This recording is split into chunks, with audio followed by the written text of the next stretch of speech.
ba yung mga pinublish ng ICC na ngayon pa lang sila nakikiusap sa publiko at saka sa mga kapulisan na magpresenta ng ebidensya labang kay Tatay Digong. Nakakatawa naman po, no? Mantakin ninyo, 10 buwan nang nakakulong si Tatay Digong. March, April, May, June, July, August, September, October, November, December, January. 10 buwan na nakakulong si Tatay Digong. Yung pala, hindi pa sapat ang ebidensya nila. Tama ba yan? Makaturungan ba yan? Samantalang ang isang araw na pagkakakulong, at ako po, minsan lang akong nakulong isang araw ng Kongreso by way of contempt of Congress, hindi na ako papayag na masupil muli ang aking kalayaan ng walang dahilan. And yet, ito ang isang korte, 10 buwan na nilang kinulong ang Tatay Digong, ngayon palang naghahagilap ng ebidensya. Abay, hindi ako nagtataka kung bakit tuwan-tuwa sila na na-postpone din yung tinatawag na confirmation of charges. Kasi kung ngayon pa lang sila naghahanap ng ebidensya, ibig sabihin, hindi pa sapat talaga ang ebidensya nila. At kung natuloy yung confirmation of charges, baka may posibilidad na baka na-dismiss ang kaso dahil nga for lack of evidence. Dahil sa ngayon, ang tanging ebidensya lamang na meron ng hukuman na naging dahilan para sila ay magsilbi ng arrest warrant kay Tatay Digong ay nakabase lamang sa good grounds. Napakababaw po yan. Kaya nga pong sinasabi ko, hindi makatarungan na hindi rin binigyan ng interim release si Tatay Digong kasi ang sistem nga dyan sa ICC na yan, napakababaw nung hinihingi ebidensya para sa warrant of arrest, kaya naman binabalanse sa pagbibigay ng interim release. Pero ngayon, hindi binigyan ng interim release dahil si Tatay Digong daw ay pwedeng tumakas at pwedeng makialam sa ebidensya at pwedeng gumawa pa ng mga krimen at pwedeng pang takutin ng mga witnesses. Miski siya ay natutumba na, maski naglalakad lamang. At hindi na maalala kung ano talaga nangyayari, hindi alam kung nasaan na siya ngayon. So hindi po talaga makatarungan yan, ha? Na unang-una, 10 buwan na pagkakakulong, na parusa na po yan. Talaga naman po, miski isang araw na pagkakakulong ay parusa, hindi pa sapat ang ebidensya ng prosecution para mapatunayan ang pagkakasala ni Tatay Digong. Alam mo po, dati, bilib na bilib ako sa inquisitorial system, no, na sinasabi ko nga na ginagaya o ini-implement ng ICC. Pero ngayon, naniniwala ako, palpak. Kasi dapat, kung ang inquisitorial system ay gumagana, dapat yung threshold, yung ebidensya na kinakailangan para makulong isang tao, dapat at least probable cause. At kung walang probable cause at hindi satisfied ang mga prosecutors na walang probable cause, dapat wag mo nang ikukulong. Maghanap muna sila ng ebidensya. Ngayon ang tanong ko, humingi na ng warrant of arrest ang mga prosecutors base lamang sa good grounds, napagbigyan na ng hukuman, nakakulong na si Tatay Digong, tapos ngayon, ura-urada silang hahanap ng ebidensya. Hindi pa, yan ay paglabag na sa karapatan ni Tatay Digong ng kanyang karapatan na maging malaya at maging presumed innocent. Kasi nga yung 10 buwan na pagkakakulong niya, parusa na po yun. Lalong-lalo na kung ikaw ay 80 anyos at ayaw na ayaw manirahan sa ibang bayan. Alam niyo si Tatay Digong nakapagbiyahe sa ibang bansa, pero never po yan tumira sa ibang bayan. Hindi gaya ko, na 2 beses nag-aral, 2 beses nagturo abroad, no? Pero siya talaga, ayaw niyang umaalis ng Davao. Kaya nga, hindi yan naging senador. Kaya nga, minsan lang yung naging kongresista kasi ayaw niyang umaalis ng kanyang syudad ng Davao. Tapos ngayon, 10 buwan, pinakamatagal na niyang panahon na nabuhay siya na hindi nasa Pilipinas at hindi nasa Davao City.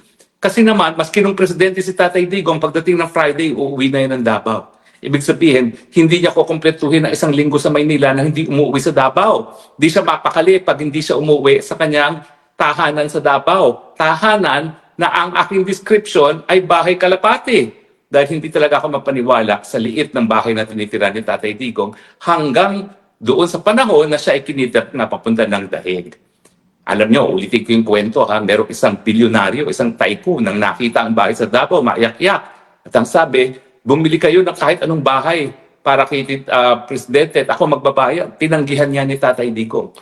Tinanggihan niya dahil ang sabi niya, hindi niya kayang mabuhay sa ibang lugar, kundi doon sa tahanan niya na nakaugalian na niya, yung bahay Kalapati niya, no? Kahit anong karangyaan ang pinapangako ng mga bilyonaryo para maging bago niyang tahanan, tinanggihan niya yan kasi home is home to him at ang home niya ay yung bahay Kalapati. Kaya nga po itong 10 buwan na wala si Tatay Digong sa Pilipinas at nakakulong sa Dahig, napakabigat na parusa po sa kanya yan. Hindi lang dahil siya ay nakakulong, dahil siya ay nasa dayuhang lugar, dahil siya ay wala sa Davao City. Kaya nga po, hindi po talaga makatarungan itong sistema ng ICC na ngayon pa lang, sa pamamagitan ng advertisement, naghahanap sila ng ebidensya. Siyempre, yung mga CPP-NPA na nakabasa ng ganyang anunsyo, mag-iimbento yan ng mga krimen na sasabihin nila, kagagawa ni Tatay Digong. Paano naman talaga maimbestigahan yung mga yan? Kung ang pagkakalat ng ebidensya ng ICC nakabase lamang sa advertisement, saan ka nakakita na advertisement ang pamamaraan nila para mag-imbestiga? Siyempre, wala naman sila pamamaraan dahil wala silang kakayahan mag-imbestiga. At ang problema naman, yung ating mga pulisan at mga NBI, maski sa ilalim ng Bangag Administration, palpak mag-imbestiga. Saan sila ngayon kukuha ng ebidensya? Di sa chismis. So asahan natin na yung mga CPP-NPA at mga dilawan ay mag-iimbento ng mga ebidensya dahil kinakailangan nga, alam nila na kinakailangan tustusan pang ebidensya ng prosecution dahil kung ngayon talaga didinggit, ngayon talaga magkakaroon ng tinatawag na confirmation of charges, baka ma-dismiss nga for utter lack of evidence, maski man lang ang hinahanap ay probable cause. Ang probable cause is a crime is probably committed and that the offender is probably guilty thereof. At siguro nga, dahil wala pa yung ganyang ebidensya, wala pa silang ganyang ebidensya na hawak para patunayan yan, naghahagilap sila ngayon ng mga ebidensya. Na I'm sure, ang CPP-NPA, ang Dilawan, yan po ay magmamanufacture, magtatanim ebidensya gaya ng tanim kaso na ginawa nila sa akin at siyempre yung tanim ebidensya na rin na ginawa nila kay Tatay Digong na hindi pa pala sapat. Planting evidence is not enough. You need to plant more para makonvict si Tatay Digong. Mga walang ya, mga baboy, mga hinayupaks. Nako, makakarma kayo dyan dahil sabi sa Biblia, thou shalt not bear false witness against your neighbor. And yet, ayan pong ginagawa nila ngayon. Mag-iimbento na naman ng ebidensya para palakasin ang ebidensya ng tuluyan ng makulungan Tatay Digong. Bangungutin sana kayong lahat. In any case, yan po talaga ay area na kinakailangan reformahin ng ICC. Hindi po talaga katanggap-tanggap itong ganitong sistema. At sa tingin ko, habang nakikita ng buong daigdig kung ganong kasama ang sistema ng ICC na nakulong na isang tao ng 10 buwan na hindi pa pala sapat ang ebidensya, mas magiging desidido sila na wag sumapit sa ICC. So kung talagang gusto nila na mas maraming bansa ang sumapi, bagamat ang Russia, US at China hindi kasapi, at si Donald Trump talaga namang sinasabi na gigirahin namin yung mga ICC na yan pag sila ay naglitis ng kahit sinong Amerikano at ngayon ay talagang pilit na pinapapatay niya ang ICC sa pamamagitan ng sanctions, kinakailangan maging mas convincing pang ICC na kaya niya magbigay ng katarungan sa lahat. Pero habang nakikita nila na kinulong na nila, pinarusahan nila si Tatay Digong na wala pa palang ebidensya, lalong walang kumpiyansa ang mga bansa maging miyembro ng ICC. Baka tuluyan na tangang maging kasaysayan ang ICC. Sana naman mangyari na yan sa lalong mabilis ng panahon. Dahil kapag yan, nagsarado ang hukuman, ibig sabihin, uwi na si Tatay Digong. Pero sana naman, wag nang patagalin pa ang proseso ng pagpapatay dyan sa ICC na yan.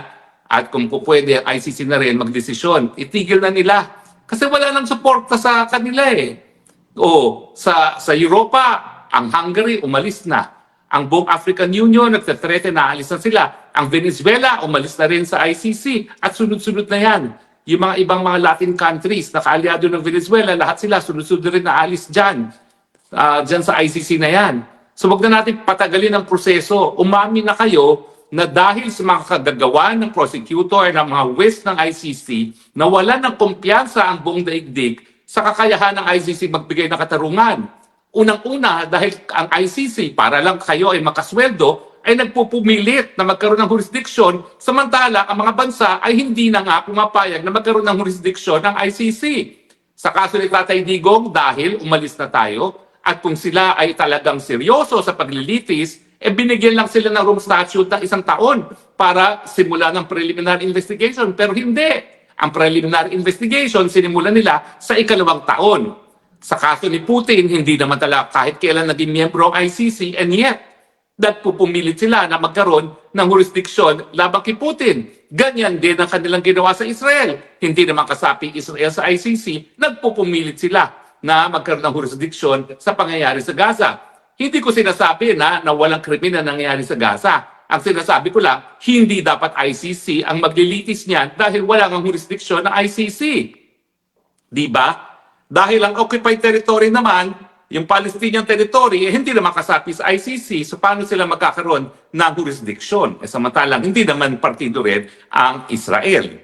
So dahil nga dito sa talagang sapilitan na ipinapasok ng ICC ang kanyang jurisdiction sa mga bansa na hindi naman tumatanggap ng ICC jurisdiction kasama ng Pilipinas, ang Russia, ang Israel at pati ng Amerika, ayan lang po.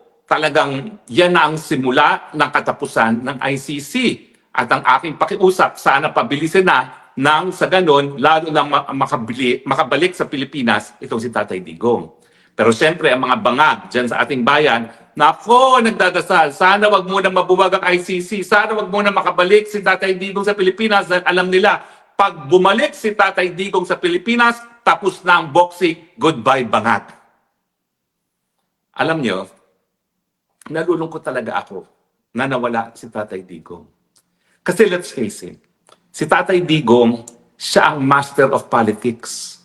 Paano ko sasabihin paano natin sasabi na hindi siya master of politics? Ayun nga, na-shock sa isang interview yung Karen Davila na maski siya ay diehard Dilaw, na-shock siya nang nalaman niya nang umalis sa pwesto si Noynoy Aquino, kanyang approval rating ay 40% lamang. Nang umalis si Tatay Digong, ang approval rating ni Tatay Digong, doble, 80%. Mantakin ninyo, 80%, 8 sa 10 Pilipino ay approve kay Tatay Digong matapos ang kanyang pagiging presidente. Wala nang ganyang presidente sa kasaysayan ng Pilipinas, si Tatay Digong lang. Pati nga sa Inday Sara na mahal natin, hanggang 50 lang ang kanyang approval rating, 52. Bagamat dati, 80 siya nung nagsimula. Pero ngayon ay 52. Mantakin nyo, umalis si Tatay Digong, 80% ang approval rating. And yet, yan ang sasabihin nyo na yan ang kriminal. Mamahalin ba yan ng taong bayan nung siya'y nagtapos ng kanyang pagiging presidente, kung siya'y kriminal, kung siya'y pumatay ng walang dahilan? Uulitin ko para siya mapatunayan na siya ay guilty, dapat patunayan na yung drug war ay nanarget ng civilians dahil sila ay civilian. Bakit? May pinatay ba? Meron bang namatay sa drug war dahil sila ay civilian? Namatay sila dahil sila ay nanlaban o di naman kaya pinaghinalaang nanlaban kaya gumamit ng dahas ang kapulisan. Kung meron ng mga pagkakataon na ang pulis ay hindi dapat gumawa o gumamit ng dahas na nagresulta sa kamatayan, yan ay murder. At yan naman yung pinatunayan doon sa kaso ni Kian na nung kailan lamang na-sustain ng Supreme Court yung judgment ng lower court na murder ang pangyayari. Yan ba ang sinasabi nyo na nagbubulag-bulagan ang ating mga hukuman kapag mayroong mga krimen nangyayari at kinakailangan gumalaw ang ICC? Di ba hindi? Nagre-reklamo sila, ilan lang daw yan at ilan naman daw ang napatay. O nasan nga ang 35,000 victims ninyo ICC? Ngayon, nag-advertise kayo para sa mga biktima. Ano yan? Victims for hire? At advertisement na pamamagitan nyo, kayo ang nagsabi na crimes against humanity. Dapat yan widespread. Kaya palagi yung sinasabi, 35,000. And yet, ilan pa lang ang mga testigo na binabanggit ninyo na naging biktima? 40 plus, 40 plus, more or less. Yan ba ang crimes against humanity? Samantalang, iilan lang yan. Kami nga po ulitin ko alam ko, one victim is more than enough. Pero ang issue rito, napakarami ba ng mga naging biktima ng patayan na hindi kaya bigyan ng katarungan ng lokal na hukuman? Ako po, tumayo ako bilang private prosecutor. 58 victims sa Maguindanao Massacre, di ba na-convict naman? Although it took 10 years, tiyagaan, pero na-convict. Ito nga si Tatay Digong, 10 buwan na, wala pa sa confirmation of charges. Magrereklamo ba kayo sa kalidad ng katarungan na binibigay ng lokal na hukuman samantalang nakakulong naman talaga yung pumatay doon sa 58 victims at mahigit 50 ang mga nakakulong. Napatunayan ang pagkakasala. Sasabihin nyo, hindi kakayahin niya ng lokal na hukuman. And yet, ayan, nag-a-advertise kayo para sa biktima. Kami sa Maguindanao Massacre, never kami nag-advertise. Bakit? Kasi obligasyon nga ng Estado na mag-imbestiga. At kung ang mga Estado yung nag-imbestiga, kami mismo bilang mga biktima, kami nag-imbestiga. Kumuha kami ng Peruvian anthropologist na UN expert, si Baraybar, para tulungan kami at magbigay ng forensic evidence. Pero hindi kami nag-advertise. Kasi pag ikaw nag-advertise, maraming tanim, testigo na lalabas dyan. Lalong-lalo na alam natin na si Tatay Digong ay lumalangoy sa politika dito sa Pilipinas. Yan ang least na dapat paraan para makakuha ng ebidensya. Kaya nga dapat merong investigasyon na honest to goodness. Kasi paano mo malalaman talaga kung nagpapanggap lamang ang isang testigo, lalong-lalo na ang layo-layo ng dahig sa Pilipinas? Alam ba nila kung sino si Matubato? Alam ba nila na yan ay talagang kalaban ni Duterte? Alam ba nila na yan ay napatunayan na nagsinungaling sa Senado? Alam ba nila na pinakulong pa nga yan ng Senado sa pagsisinungaling? Ngayon, binibigyan nila ng witness protection? Anong klase namang katarungan yan? Hindi po tama yan. Hindi po tama yan. Kung wala kayong ebidensya, palayain si Tatay Digong. Naintindihan ko na kinakailangan niyo si Tatay Digong para magpatuloy yung mga sweldo. Pero tao po yan. Kalayaan ng tao yan na nakakulong dahil gusto niya lang sumuweldo. Dahil pag wala na si Tatay Digong, wala na kayong kasong lilitisin. Wala nang saysayang korte. Sa panahon na si Donald Trump ay talagang desididong buwagin kayo, ay naku po, pwede ba? Tanggapin na po natin ang katotohanan. Buti sana kung Amerika lamang ang tutol sa pagpapatuloy ng ICC. Pero ang Russia, ang China, at halos lahat ng iba pang malalakas na mga bansa sa daigdig, hindi naman pumapayag at hindi kinikilala ang jurisdiction ng ICC. Bakit nagpupumilit pa? Huwag tayo magpumilit mabuhay at the expense of an innocent person na si Tatay Digong. Makonsyensya naman kayo. Lalo tuloy nawawalan ng tiwala kaming mga ibang kulay sa mga kaputian. Dahil itong hukuman ito ay hukuman ng mga puti. Bagamat ang mga Amerikano at ang mga Russians, mga puti rin, ayaw sa inyo. So, hukumang puti, less the Americans, less the Russians.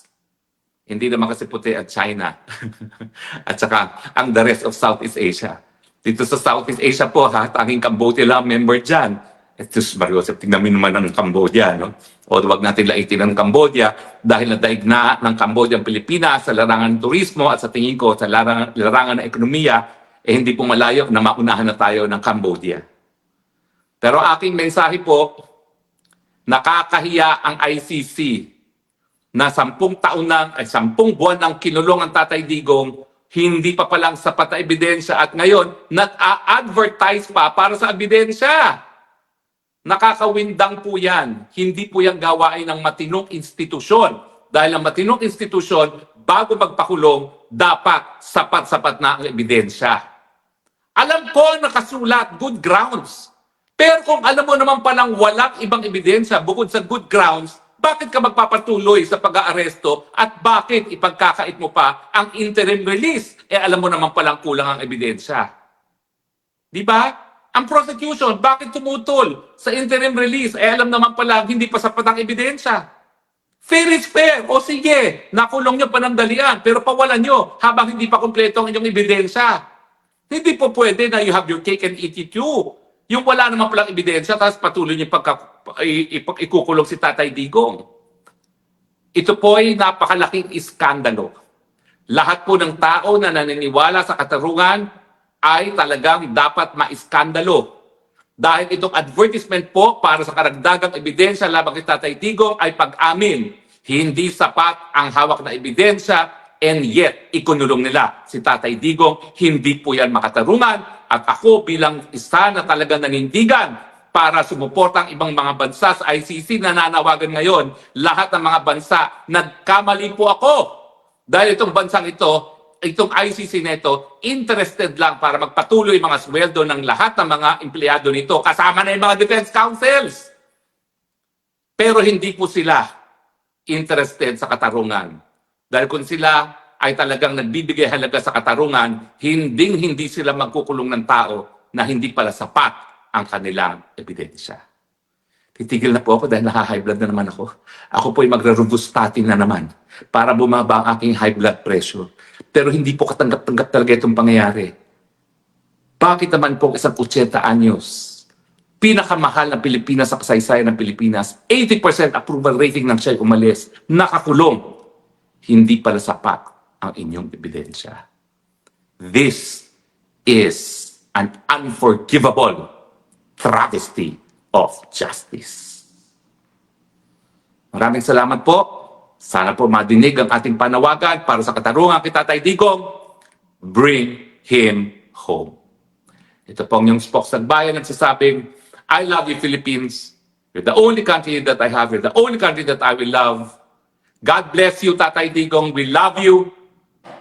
And God bless the Philippines. Bye.